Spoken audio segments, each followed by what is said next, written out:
This episode of Around the Oval is brought to you by Todd Pennington with Revolution Mortgage. Hey, Ohio State fans, Alex Gleitman here, back with another edition of Around the Oval, brought to you by Todd Pennington with Revolution Mortgage. We're sitting here. It's June 23rd as we record this. It's been a very busy month for Ohio State recruiting. Today is the last official camp of the summer for Ohio State when it comes to these one-day big prospect camps. They do have an official visit weekend coming on the way, but a guy who's been on the ground for all the camps, has seen a lot of prospects and been all over the scoop, BuckeyesScoop.com, providing his intel and what he's hearing and what he knows. Is Bill Bank Greene. Bank, thanks for joining the show. Always a pleasure to have you on. Yeah, man, been a lot happening this month. We've never seen a month like this with the official visits, the unofficial visits, all the camp days. I mean, it's been crazy, but it's been a lot of fun. It's crazy. I agree with you. Never seen anything like it. And, I've been doing this probably 14 years now or something like that. And just never seen anything like this condensed into such a short amount of time. So it's been wild. I mean, I'm in Jersey, haven't been on the ground with you guys in Ohio at those camps. I've been at a few other camps, but just working the phones, trying to call and talk to every single person, the kids, their parents, coaches, different sources in the WAC, just trying to figure out where things stand after some of these visits in camp has been absolutely nuts. But, it's coming to an end. July is going to be a nice little break before things kick back. That one last week in July is live. So there could be some things happening there. And then we got fall camp for the Buckeyes. So there's going to be tons, but I think we'll all enjoy a couple, and the staff, I'm sure will at Ohio State will enjoy a couple nice quiet weeks. No doubt. In July. Yeah. So let's talk before we jump into, some of the things going on with recruiting. A big storyline that happened on Tuesday was 2022 four-star running back Dallin Hayden out of the Memphis, Tennessee area committed to Ohio State over Notre Dame, over Tennessee, where his dad played running back, over Illinois, where his brother is. There was a number of other schools, Oregon, a few others in the mix that had offered him. So, I'll share my thoughts in a minute. Wanted to just get your thoughts on Dallin Hayden, what type of player he is, how big of a get this was for Ohio State. Yeah, I think he's really good. Is he Ezekiel Elliott? I don't think so. But I think he really fits what Ryan Day wants to do at Ohio State. I don't think he would have been an Urban Meyer type running back. I think he's more of the Ryan Day, do everything kind of back. He can run it, he can catch it, run inside, run outside, very versatile. And I think he's a guy that, he fits what they want to do. Now, I think he's going to be bracketed by Travion Henderson ahead of him, and I think Richard Young's coming behind him. So Dallin Hayden is going to have to really separate himself somehow. You know what I mean? And he knows what he's getting into. He's a smart kid. So he's coming to Ohio State, and he's going to be bracketed by some studs. So he's going to have to really be good to get on the field. But I think there is a role for him as a pass catcher, maybe a third down back, and maybe he's better than we all think he is, and he beats out Travion Henderson. He beats out Richard Young. We'll see. But I think he really fits Ryan Day better than he would Urban Meyer. Yeah, that's all good stuff. It's interesting because you think about Mayan Williams, and he has a chance to be the lead back at Ohio State this year. I wouldn't be shocked if he leads them in yards this coming season. And you look at where he was ranked and, who you had in front of him and who you had behind him. And it could be a similar situation to that. You never know. And I will say this, the one thing I do know, I remember I checked last year with a source who would know at Ohio State. I said, when it was back in maybe September, maybe even before that. And I said, would you guys take Dallin Hayden today? And they said, absolutely. We love him. And he has been a tier 1 guy for them from the jump. Tony Alford likes him. So, whatever he's ranked, whatever the fans think, this is a guy that Ohio State has wanted. This was not a plan B because they missed on Nick Singleton. This was not, we couldn't get Gavin Sawchuk. And so, we had to settle for this guy, kind of like they did with Mayan late in the process. They offered him in September. There's no comparison here between Dallin Hayden and Mayan. I mean, they wanted Hayden all the way. There's no doubt. Mayan Williams, they offered literally 10 running backs ahead of him, and they took him late in the process. They're taking Dallan Hayden in the summer. They took Mayan late in his senior year because they had to get somebody. And they can say, oh, he was our guy all along. And there's no way. he was their guy all along. Now, he may end up being the best player of the 10 guys that they truly wanted ahead of him. But he was not a number one guy, number two guy. He was 8, 9, 10 on that board, and they got beat on all of them, so they needed someone. It's not the case with Dallin Hayden at all. Yeah, for sure. And for me, someone on the board asks, why isn't he ranked higher? How are there 23 running backs higher than him? I don't know if there are personally, but to me, I think it's because he doesn't do anything outstanding. Yeah, I think he right. does a lot of things well. And I think that's, to your point, it checks the box for Ryan Day. I mean, he does everything well. He doesn't do anything bad, doesn't do everything well, nothing outstanding. He doesn't have the crazy change of direction that Curtis Samuel did. He doesn't have the crazy straight line blazing speed of a Ted Ginn Jr., but he's got good enough speed. He's got good enough wiggle. He's got good vision. He's a smart player. He can run inside, outside. He's physical. I would like to see, on the film, you don't see him pass blocking and catching the ball and things like that, but I imagine they saw all they need to see to make sure that he can do that. And we're told he's a heck of a pass catcher. I haven't seen it either. Yeah. For me, I don't know if you agree. I watched the film. He kind of reminds me of Boom Herron a little bit. In the sense that I think he's quicker in space and a little better change of direction. He's almost like an in between J.K. Dobbins and a Boom Herron, a J.K. Dobbins light maybe. Yeah, I saw Dobbins in him. I did see J.K. Dobbins in this kid, and we'll see when he gets through that strength and conditioning program at Ohio State. What his body goes, man. But I like him. I don't think there's a weakness there. And you don't see him block a lot, but with his frame, he looks like a tough kid when you see him run inside. There's no reason why he's not a good blocker. But, we said the same thing about J.K. Dobbins, because Dobbins had the body, he was physical, he just didn't want to do it. And he didn't block anybody at Ohio State. And if you look at what happened at the Ravens, they're talking about his pass protection right now. It's just something he's not interested in. Well, I don't think Hayden will be that kind of guy.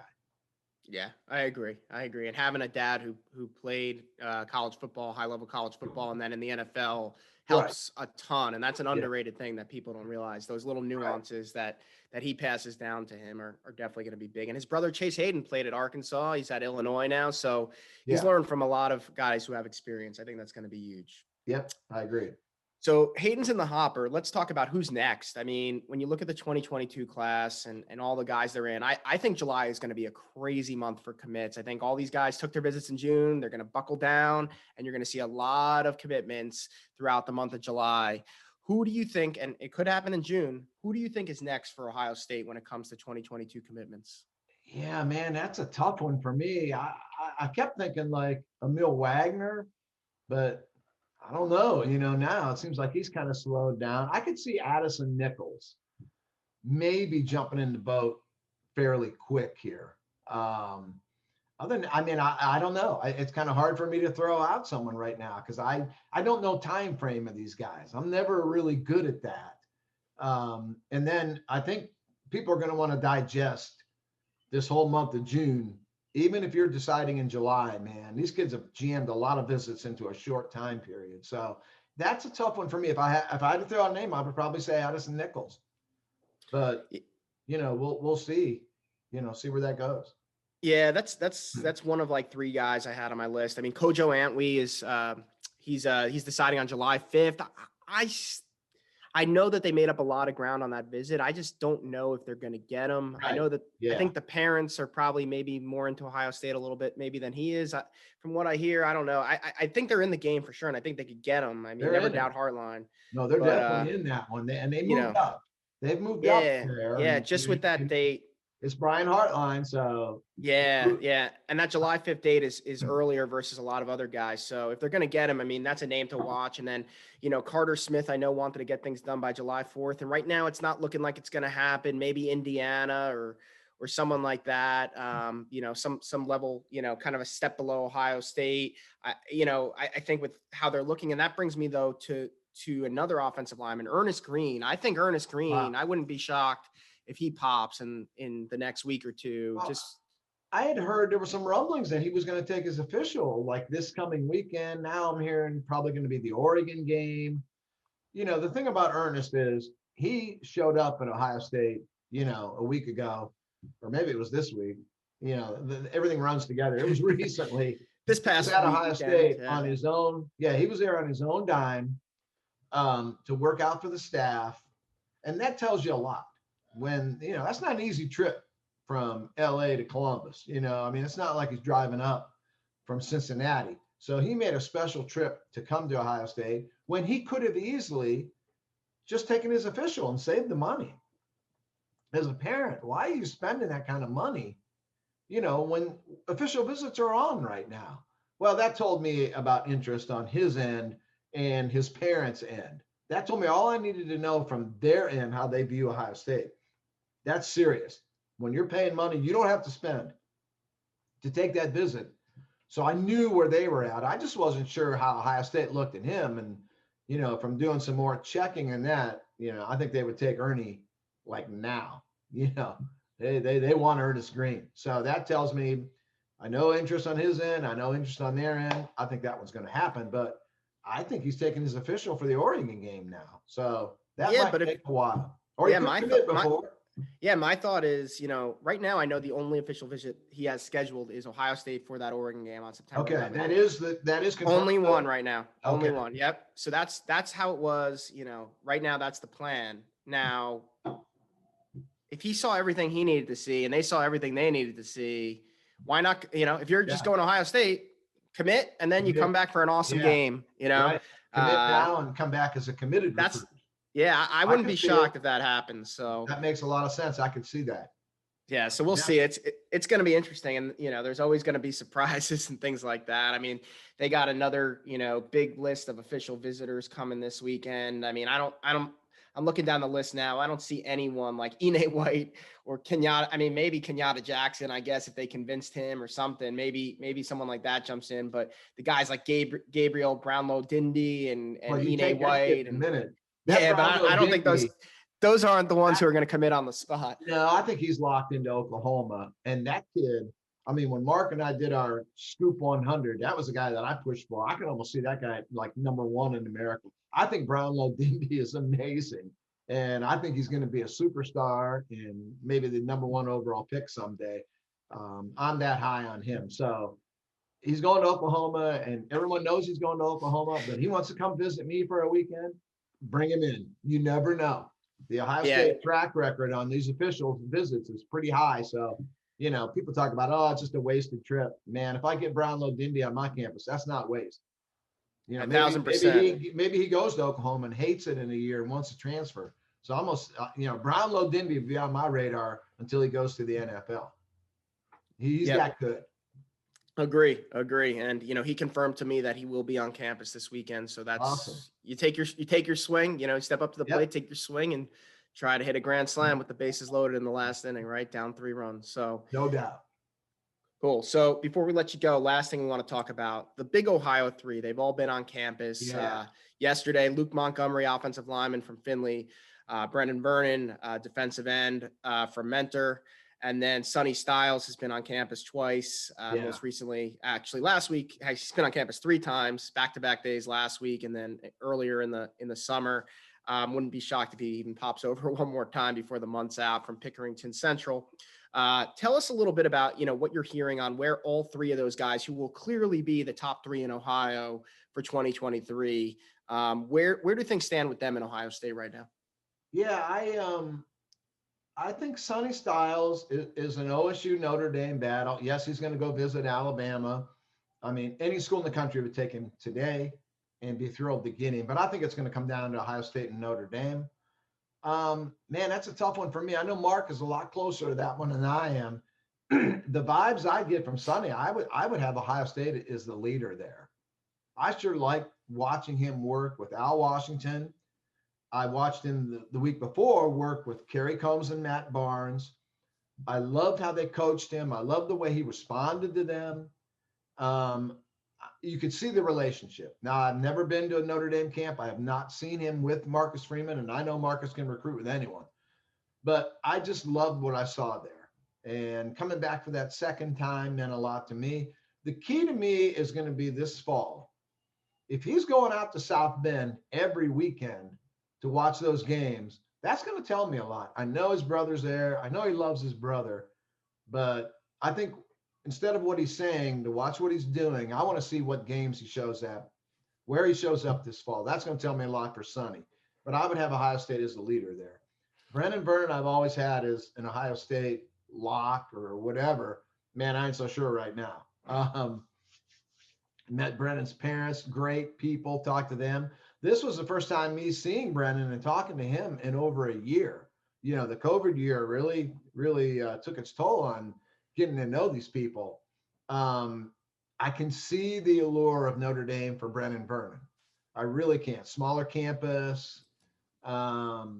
He just seems like a small town guy, even though he plays in one of the biggest high schools in Ohio, in Mentor.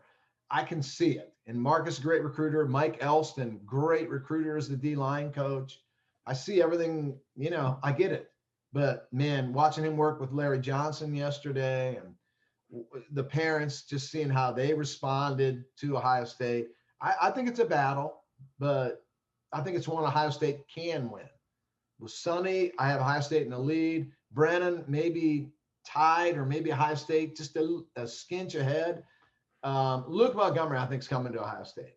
The dad has a great relationship with Kevin Wilson. It goes back a long way. Luke really thinks a lot of Coach Stud. I think they're going to get him. Now, you know, I wouldn't sleep on, you know, they were at Alabama and got that offer, and Alabama is still Alabama. But of the three, I would rank in order of, you know, Ohio State getting him, I would have Luke, then Sonny, then Brennan. You know, and I would have Luke as pretty strong lean to Ohio State. I personally couldn't have said it better than you just did. I think you hit the nail on the head. You know, I like where, you know, Luke's doing his homework. He took a big tour. He saw everywhere. And I think it's because in his kind of gut, he kind of felt Ohio State, using them as the standard, and can anywhere else make me think maybe this isn't the best place for me. And I just, from everything I heard yesterday with him working with Stud and Kevin Wilson, I just think that went really, really well. And I think he's a fit there. And I think that's where he's going to end up. And Sonny, fit means so much in this stuff. Yeah. You know, I mean, we've done this long enough. Luke fits at Ohio State. He fits with Stud. He fits with Kevin Wilson. I mean, I get it. But I also see a fit for Brennan Vernon at Notre Dame. I get it. After meeting his parents and talking to them, I can see it. So it makes sense to me. Sonny, man, I just think I think he's more Ohio State than he is Notre Dame. But, you know, family is huge to these kids. And Sonny and Lorenzo, very tight. Very tight. And to your point about what games he shows up at, I don't even know if you could use that as a good measure, because when his family goes to Notre Dame to watch his brother this fall, he's going to be with them.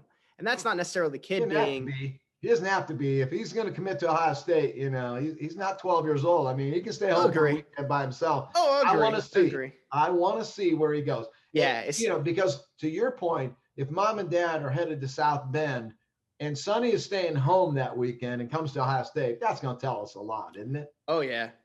I agree with that. That's for sure. I think, to your point, where else he goes tells us a lot more than him just showing up to Notre Dame, you know, a few times throughout the season. Yeah.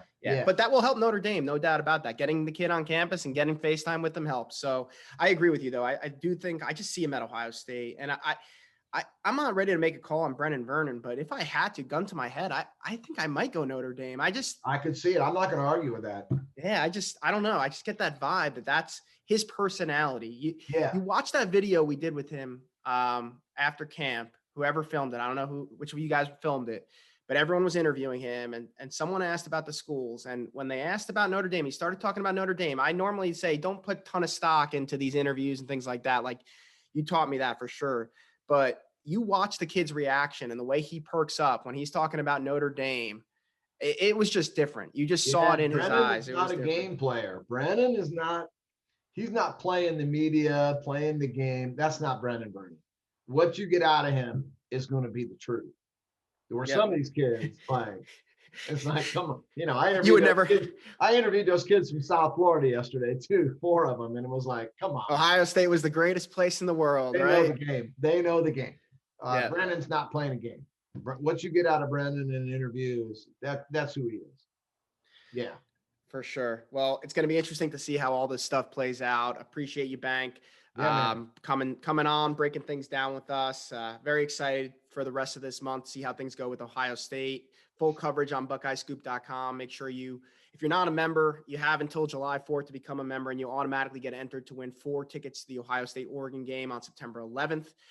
That's a big one. Thanks to Nevada Buck for providing that for our members. That's, make sure if you're not a member now and you want all the great coverage coming up the rest of the summer with all these commitments coming and then headed into fall camp, quarterback battle, new defense, all those things, become a member of Buckeye Scoop by July 4th to get entered into that Oregon game. And if you're already a member, for every friend you guys recommend and refer to us, you'll get an additional entry to win those Oregon tickets. So, I mean, and those aren't going to be, C deck nosebleed tickets. They're going to be, if Nevada Buck is, Bill knows well enough, it's going to be some solid seats for that game. And that's going to be a big one for Ohio State. So be sure to log on to Buckeye Scoop, become a member. Thanks everyone for listening, and we'll see you next week. This episode of Around the Oval was brought to you by Todd Pennington with Revolution Mortgage. If you've been thinking about refinancing or buying a house, check out our sponsor, Todd Pennington with Revolution Mortgage. They offer low rates for refinancing and home purchase loans, including first-time home buyer programs, down payment assistance, and cash-out home equity loans. Check out revolutionmortgage.com/tpennington.